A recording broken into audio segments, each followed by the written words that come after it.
Mga ka-sports, breaking news. May 10 players na umano ang siguradong pasok sa Final 12 ng Gilas Pilipinas. Pero ang tanong, sino ang dalawa na kukumpleto sa roster? At sino ang posibleng maiiwan muna? Nalalapit na ang bakbakan kontra sa New Zealand All Blacks, bukas na po yan, February 26. At kasunod na rin ang laban kontra Australia. Kaya ngayon pa lang, ramdam na ang pressure kay Team Cone sa pagpili ng kanyang huling lineup. Pero bagong lata, paki-like, subscribe at pindutin ang notification bell para lagi kang updated sa pinakamainit na balita sa Gilas Pilipinas at sa mundo ng basketball. Tara, simulan na natin.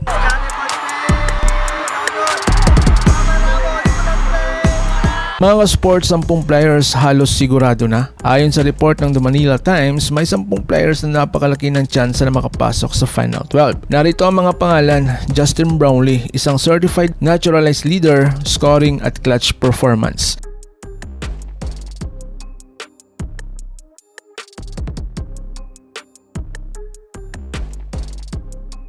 Sumunod si AG Idu, isang defensive anchor, rim protector.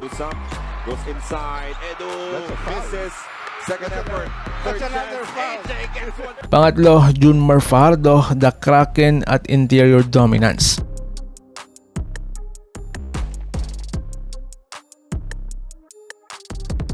Sumunod si Dwight Ramos, isang versatile two-way wing.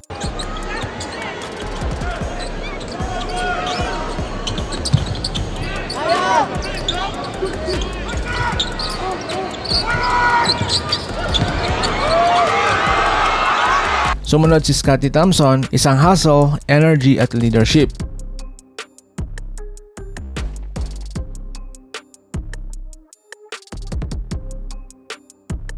Next, si Chris Newsome, isang defense at perimeter stopper.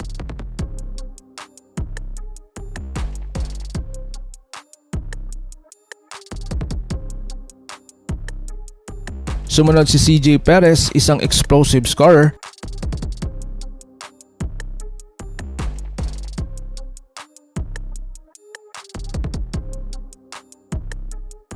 Next, si Calvin Optana, stretch forward at outside shooting.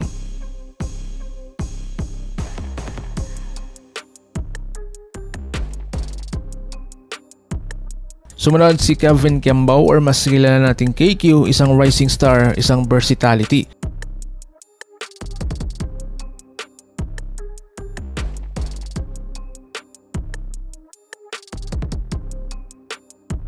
And lastly, si Quintin Miller-Arbon, or mas kilala na nating QMB, size at rebounding presence.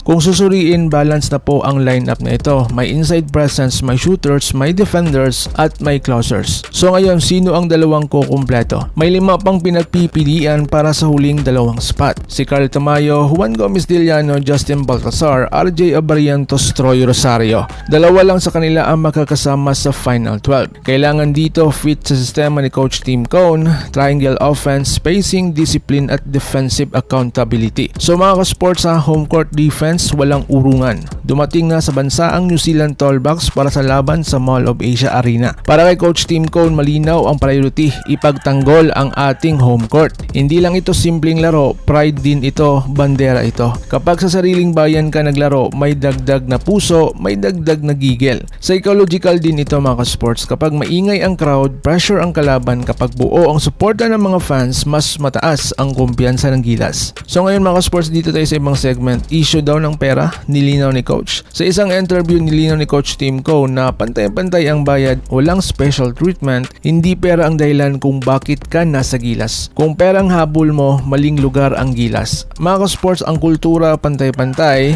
walang lamangan, isang goal, ipaglaban ang Pilipinas. Dito nabubuo ang tunay na chemistry. So saan mapapanood? Mapapanood ang laban ng Gilas kontra New Zealand at Australia live dito sa ating channel, dito din sa One Sports Plus Signal TV, channel 261 HD-91 SD, sa PBA Rush, Signal TV channel 260 HD 90 SD. So mga ka-sports sino sa tingin ninyo ang dalawang kukumpleto sa Final 12? Comment your thoughts below. Kung gusto mo ng mas mabilis at update updated na balita sa Gilas Pilipinas, subscribe na at samahan mo ako sa bawat laban ng ating pambansang koponan. Laban Pilipinas puso, so paano? Ingat po kayo.